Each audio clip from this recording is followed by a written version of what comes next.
안녕하십니까, 몬틀란TV입니다. 역대 정권 사례를 보면 임기 말인 집권 4년 차에는 대통령 측근 및 친인척 비리 등 정권을 뒤흔들 만한 사건들이 잇따라 터져나오면서 권력 장악력이 급속히 쇠퇴하는 레임덕이 연출되곤 했습니다. 김대중 정권 4년 차인 홍콩에서 살해당한 한국 여성 수직임 사건을 14년간 은폐한 것으로 드러난 윤태식 게이트가 터졌고, 2,300억대 불법 대출과 주가 조작으로 경제계를 뒤흔든 진승현 게이트, 680억대 횡령이 적발된 이영호 게이트 등이 전국을 흔들었습니다.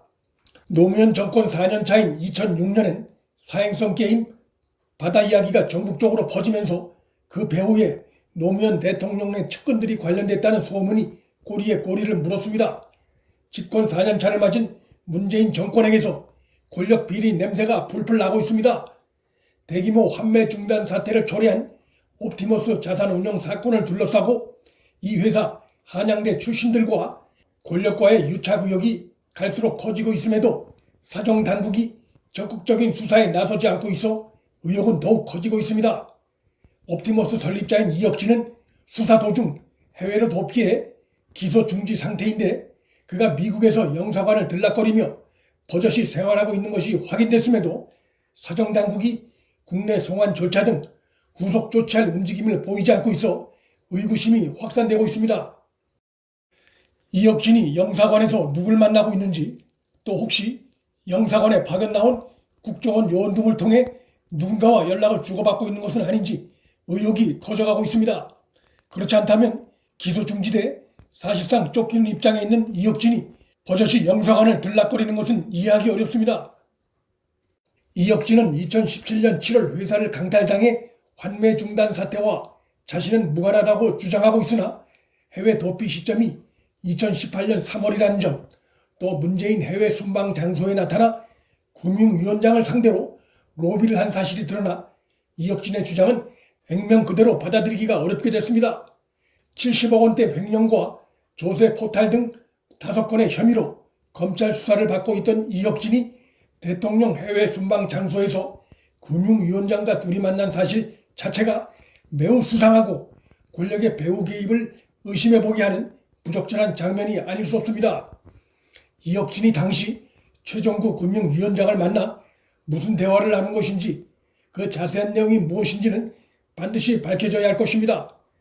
수많은 옵티머스 자산운용 피해자들이 존재하고 그들이 그간 금감원과 수사당국에 여러 차례 자신들이 입은 피해와 억울함을 호소해왔음에도 금융당국도 사정당국도 그간 적극적으로 움직이지 않은 것은 이 사건에 권력의 든든한 뒷배가 없이는 발생하기 힘든 상황입니다. 이러한 의심을 뒷받침할 정황들은 곳곳에 널려 있습니다. 도피 중인 이혁진은 문재인의 대선 후보 캠프에서 금융정책특보로 활동하면서 문재인을 밀착 수행한 사실이 드러났고, 이혁진은 물론 최근 구속된 옵티머스 2대 대표로 할 수 있는 김재현, 그리고 옵티머스 사내이사이자 변호사였던 윤 변호사 모두 임종석과 같은 한양대 출신이란 사실이 밝혀졌습니다. 특히 이혁진은 임종석과 대북관계 사업을 함께할 정도로 가까운 관계였음이 물증으로 드러난 상태입니다.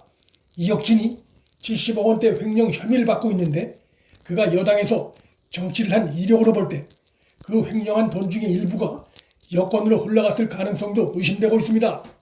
더 수상한 것은 옵티머스 사내이사 출신인 윤석호 변호사의 아내입니다. 윤 변호사의 아내는 지난해 10월부터 지난달까지 청와대 민정수석실 행정관으로 근무했었고, 집권당 당무감사위원을 역임했으며 당시 당무감사원장은 김조원 현 청와대 민정수석입니다. 민정수석은 대통령의 직계 참모라는 점에서 옵티머스 사태와 권력과의 유착 의혹에 시질과 날줄이 촘촘히 연결되는 상황입니다. 이뿐이 아닙니다. 서울중앙지검장 이성윤은 이 사건을 대형 경제 범죄와 권력형 비리를 전담하는 반부패부에 사건을 배당하지 않고 일반적인 고소 고발 사건을 담당하는 조사부에 수사토록 했습니다. 권력의 눈치를 보지 않으면 있을 수 없는 사건 배당입니다. 이 같은 행태는 닭 잡는데도 쓰기 어려운 칼로 소를 잡겠다고 하는 꼴이나 다름이 없고 수사 축소 의도가 의심되는 대목이 아닐 수 없습니다.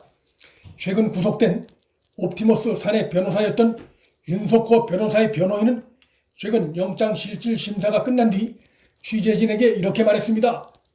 구속된 김재현 대표가 정관계 인맥이 있다며 겁박을 많이 했고 이걸 안고 가면 잘 해주겠다고 해 믿고 가려고 했는데 자신이 떠안아야 할 것이 크다 보니 진실을 밝히겠다고 한 것이라며 이번 옵티머스 사태 배후에 권력이 개입되어 있음을 강하게 시사했습니다. 구속 신세가 된 윤 변호사가 앞으로 어떤 충격적인 발언을 내놓을지 주목되고 있습니다. 추미애가 검찰총장 참모들을 인사조치하는 등 윤 총장을 식물검찰총장처럼 무력화하다 보니 중대한 권력비리 사건 수사가 실종된 상태에 있습니다. 문재인 대학 후배인 이성윤이 지휘하는 서울중앙지검에서 하는 울산시장 선거 공작 사건 수사는 4월 총선 이후 임종석 등 주요 혐의자들에 대한 소환 조사도 못하고 있습니다. 이용수 할머니 폭로로 시작된 윤미향과 정의기억연대의 기부금 유용 의혹 사건 역시 2달 넘도록 윤미향 소환 일정조차 못 잡고 있습니다. 추미애 아들 군 복귀 거부 사건 수사도 5개월째 지지부진합니다. 이런 법치 붕괴의 책임은 추미애는 물론 대통령 문재인에게도 돌아갑니다. 문재인은 1월 검찰 인사를 통해 권력 비리를 수사해온 핵심 검찰 간부들을 좌천시키고 서울중앙지검장에 대학 후배인 이성윤 검사장을 임명하는 등 노골적으로 코드 인사를 강행했습니다. 최근 최강욱 등이 추미애와 호흡을 맞춰 윤 총장 압박을 해온 정황도 드러나 파장이 확산되고 있습니다. 추미애나 최강욱 등의 이런 행태는 문재인이 배후에 없다면 버리기 힘든 일일 것입니다. 문정권발 국정농단이 아닐 수 없고 문정권 하에서 쌓여가는 적폐 의혹들에 대한 진실 규명을 위해서도 정권이 교체되어야 하는 이유가 더욱 커지고 있습니다. 문틀란TV 여기서 마칩니다. 구독과 좋아요, 방송 공유는 방송 제작에 큰 힘이 됩니다. 시청해 주셔서 감사합니다.